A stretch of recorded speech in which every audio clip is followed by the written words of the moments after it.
Hi, welcome back to my channel. My name is Rose, and in this video we're gonna do it a little bit different today. This is not my standard setup, but I have to repot several plants and do some stuff to them, and I wanted to make this a video where I explain that because I recently learned some interesting things and I wanted to share them with you.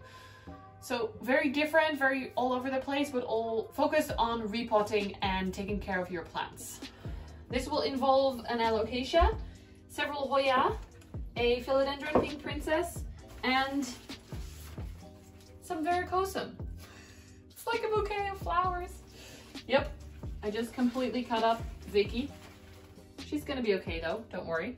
Let's start with the simple bits, the Hoyas.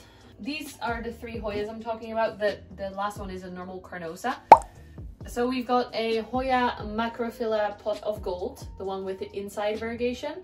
I absolutely love this one, and it's been growing quite well since I got it to live. It took a while for it to live and then to survive after the trip. And this is my Hoya fungi, one of my favorite ones, which has also been growing quite well.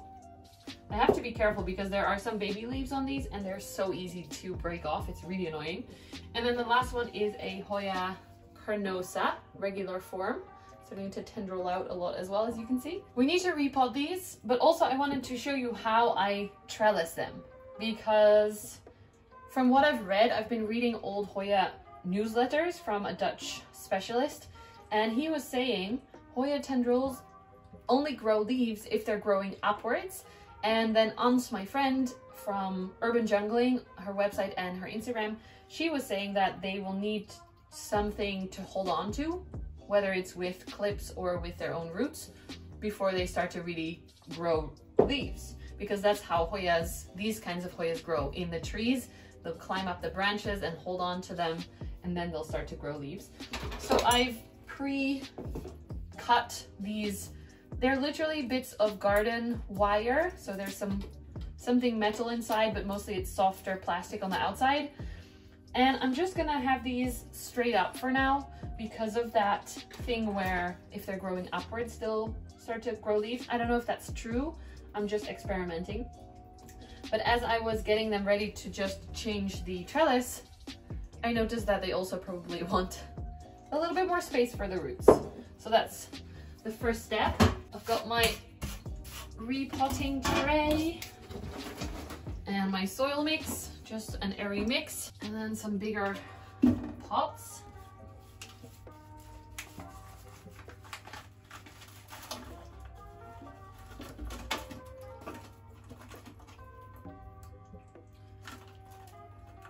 Just checking the roots. And I know that a lot of people say that Hoya want to be root bound or need to be root bound in order to flower or in order to grow or to be happy. But I haven't found that to be true necessarily, especially if you want them to grow a little bit more, a little bit faster. So I'm just popping some of that old soil back in the bottom together with some fresh soil. I'm just gonna do this over this thing so that the spare soil falls back into the right place.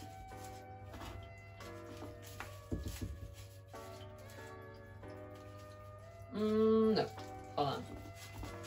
I actually want this to sit a little bit deeper in the pot, so possibly it can root a little bit better from the node here.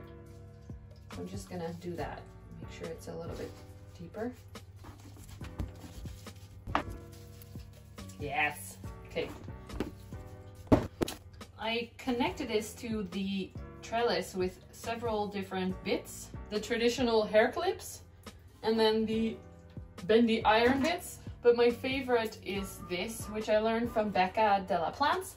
This is plant Velcro. I have it linked on my website if you want to know which brand I use.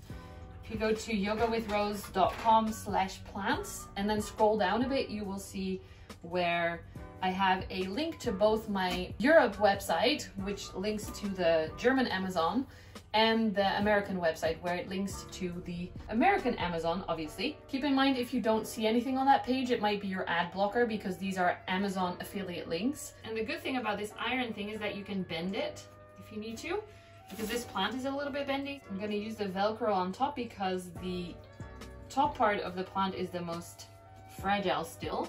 There we go. So that's got a little bit of spare room to grow. I actually don't know if this will fit in the shelf that I have him in, but we will see. He's so beautiful. I love him. Okay, second Hoya. For this one, I'm going to use the bigger pot because this has a lot of roots. I just noticed some white bits, which sometimes is fine. It's just soil material, but sometimes it's root mealybugs, and they absolutely suck. They will eat the roots and you will not notice until your plant is dying, and then when you repot it, you're like, why are there bugs in my roots? So I'm just checking it out. It doesn't look like the bugs to me. Let's see if I can show you up close without putting soil everywhere. So here, there is some white stuff. Do you see that? This. That's how root mealybugs can also look. But so far, I think it's okay. But that does mean that I'm not going to reuse this soil, just to be sure. I do see a lot of dead roots over here, which is not a good sign, but they could be the old roots that it came with.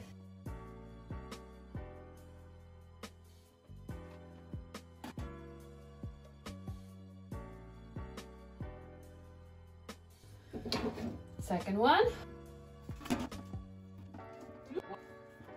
I'm going to keep this one in the same pot because the roots are not very big, as you can maybe see.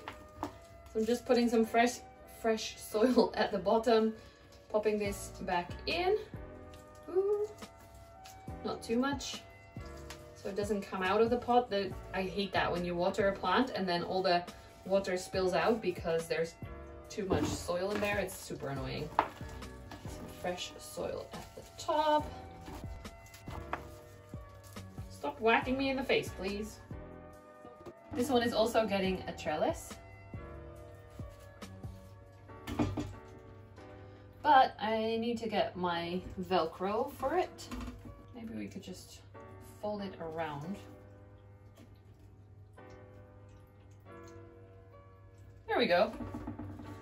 If you have a tendril, and a trellis ready, the Hoyas will naturally wrap themselves around it, and that's what I did here. I will give it some more support just to be sure, but it works pretty well right now. So pop that back there. I will water all of these at the end. I have my water with liquid gold leaf fertilizer ready, and I'm not sponsored by them. I do sometimes get products to try out, but this stuff I just bought myself. Next, stop making noise. Stop it. Next is this Hoya Pink Princess. No, Hoya Pink Princess? Excuse me. Next is this Pink Princess philodendron that I noticed was growing really well before, but it stopped growing. It's a propagation I took, and there is some nice pink on the back there if you can see. Wow, you're actually really looking at my house here with the towels and the laundry and everything. I'm really sorry about that.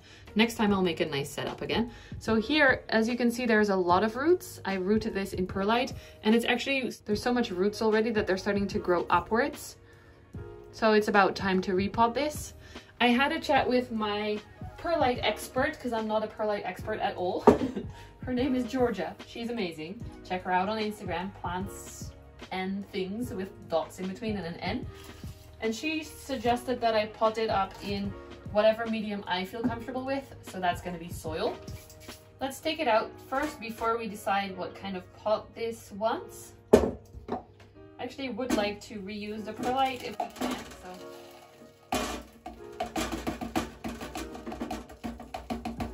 Well, that was a little bit annoying. Apparently my memory was full, so my camera stopped recording. So you didn't get to see the roots of this Pink Princess, you didn't get to see me repot it, you didn't get to see me take it out of perlite, which was very fun because it's like tapping the glass until all the perlite falls out. Anyway, I did get to make myself a cup of tea, so that's nice. But yeah, the Pink Princess is potted up. I am gonna give her a little stake, just because we all know that philodendron love to climb. And I thought it would be fun to get her started early and maybe get her nice and big quite quickly. So I've got some of that tape here that I cut up. This is the Velcro that's linked on my site. I will put a direct link in the description as well. And I'm just gonna wrap it around the stem and tape her to the pole. You can't really do much yet because this is a new leaf coming out. You don't want to tape that because then you cannot unfurl. But yeah, so far it has a little bit of support, so that should be good. I did get some Velcro as well for the carnosa. I've really seen with the Hoyas, as soon as you tie them up nice and tight, they will start to really grow aerial roots, which is great. We want that. Careful with the new leaves. They're so easy to break off. It's very annoying. There we go. Let's do the, it's really starting to rain now. Let's do this one next. The alocasia cuprea. Ah, and I just remembered what I was doing before. Sorry for the noise. I ran out of soil with the Pink Princess, so I thought it would be fun to show you the soil mix. Ta-da!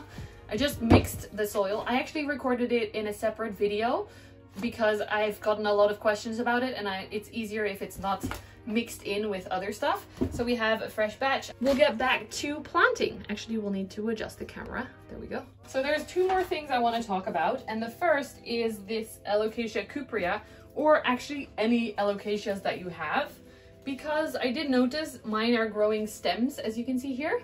And actually I did notice that there were little blobs, can you see those, on the side of the stem? A lot of them.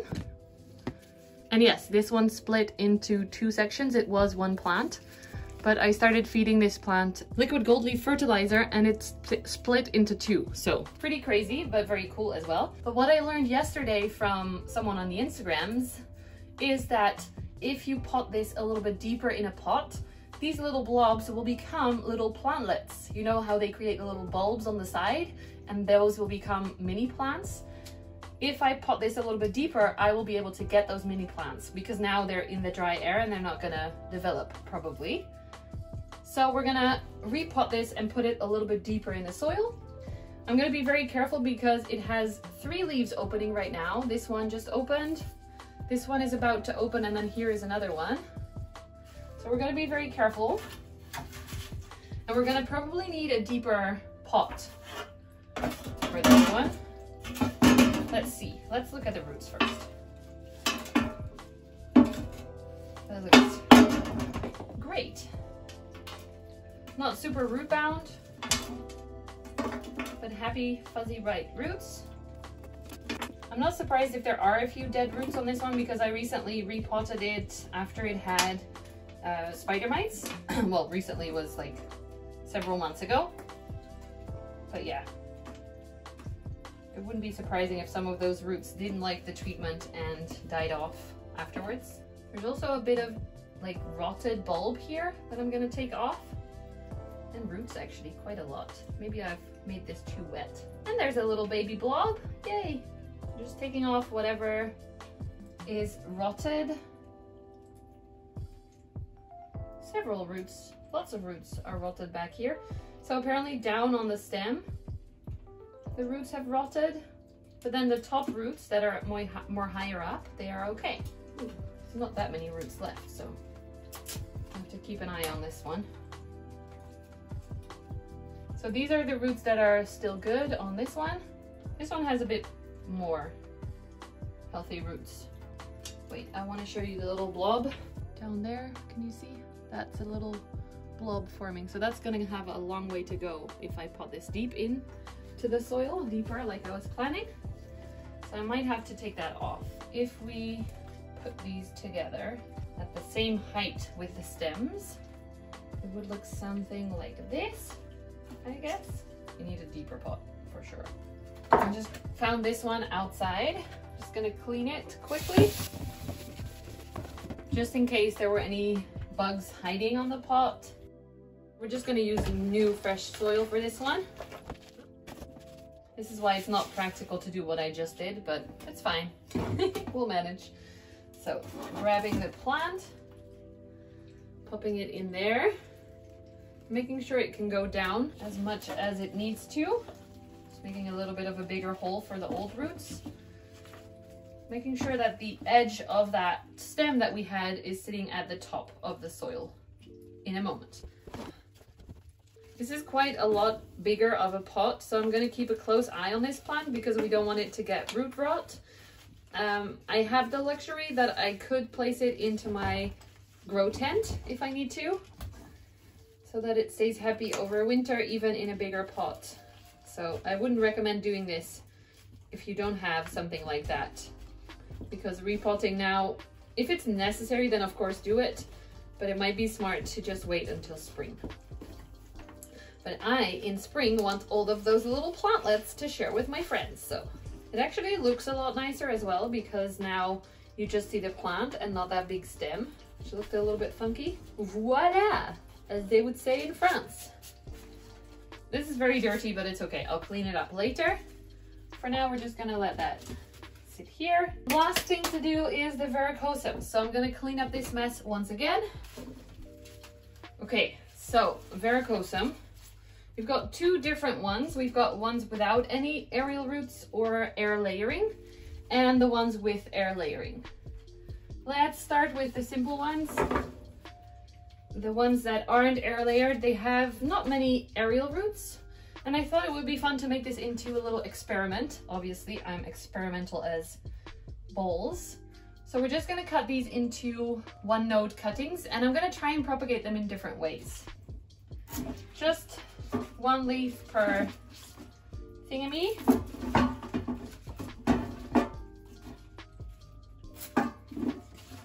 Oh, the smell is so nice.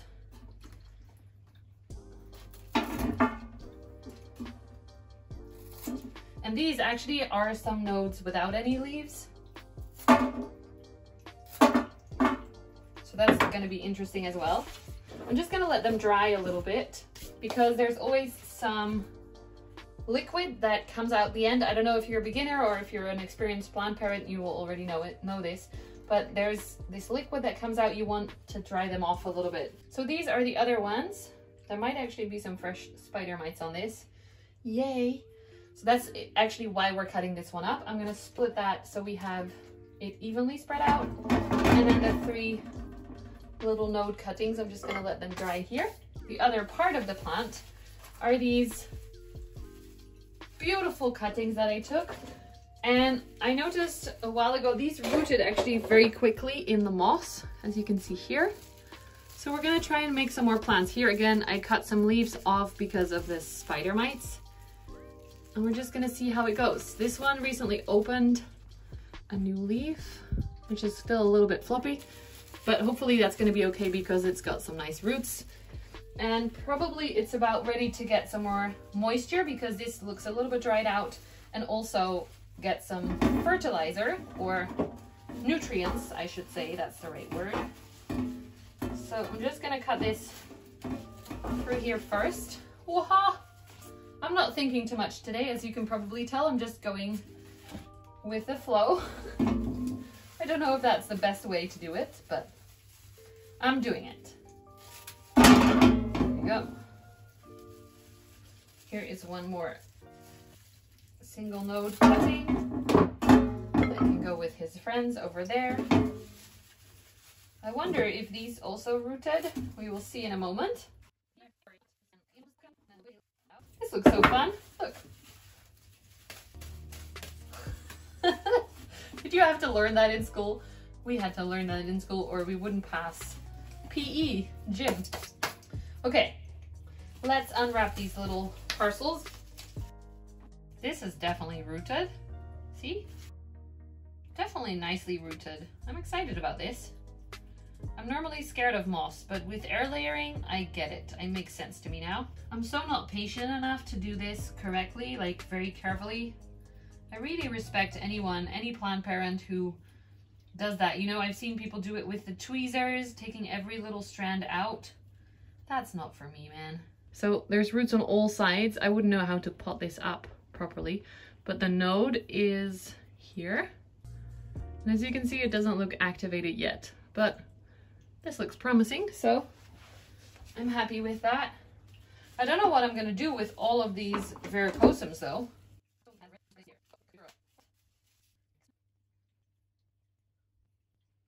There's definitely also some roots on this one. Again, no growth yet, but that's okay. Huh. Okay, this one has not done much. So that's gonna go with the other cuttings that have no roots yet. Of these rootless sticks, I'm gonna try some in moss and some in perlite, and then some in water maybe as well. Leca, I'm gonna try all the things, just to make it a proper experiment. One, maybe one root, no two. It's not a lot, but it's something, it's a start. So many verrucosums! This one doesn't have any roots, so that's fun. I can go with the other non-rooted ones. We have two more to go, the top cuttings, which have definitely rooted. Ooh, this looks very rooty, and it's very compact.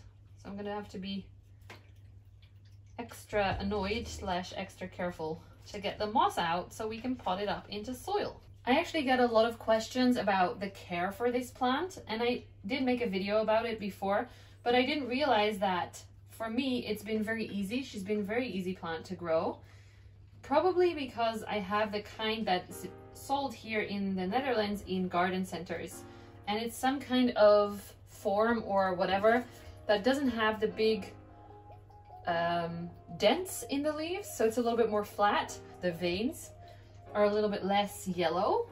So if you want one that looks more traditional, then you could check out Kekieki, for example. They sell the more traditional looking ones, but I have noticed that these are very easy to grow, which is awesome because people are sending me messages saying that their verrucosum is not doing well, and I've never had that issue except because of spider mites, but not in the general care or humidity or anything like that. She's been very easy. This has started to grow in circles because it didn't have any space left.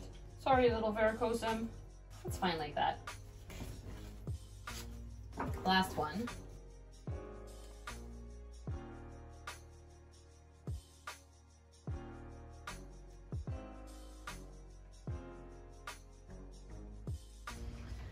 Here's the other top cutting.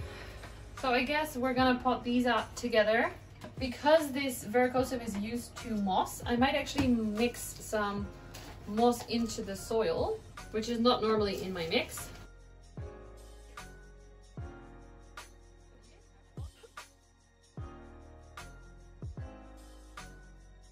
There we go.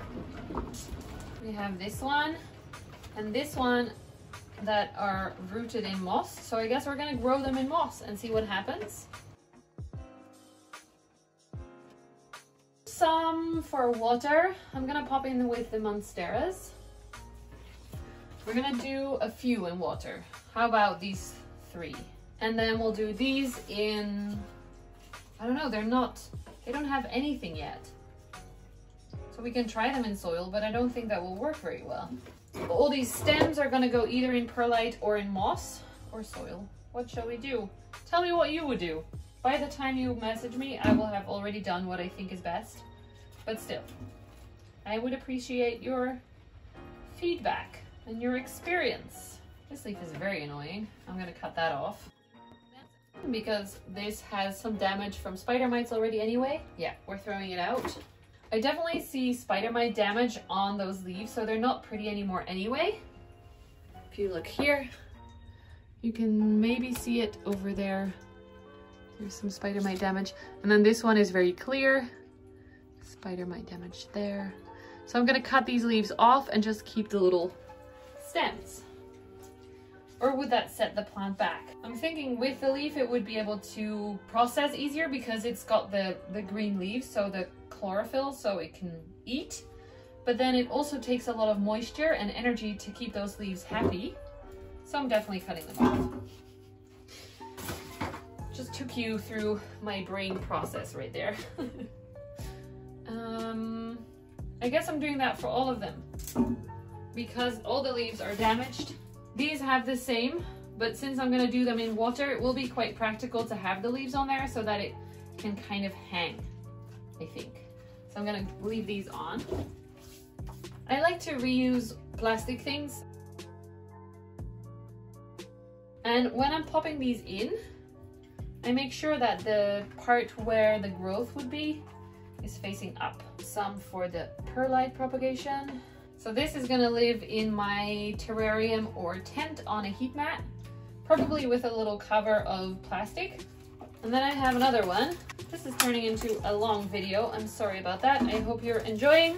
Otherwise, go watch some of my other videos. It's fine. I'll get the perlite that I used before, because why not reuse something? Because it's turned into dust. Okay, that's a good reason. So we'll leave the bottom part in that one and throw it out. I think I might want a little bit more depth for those roots to grow.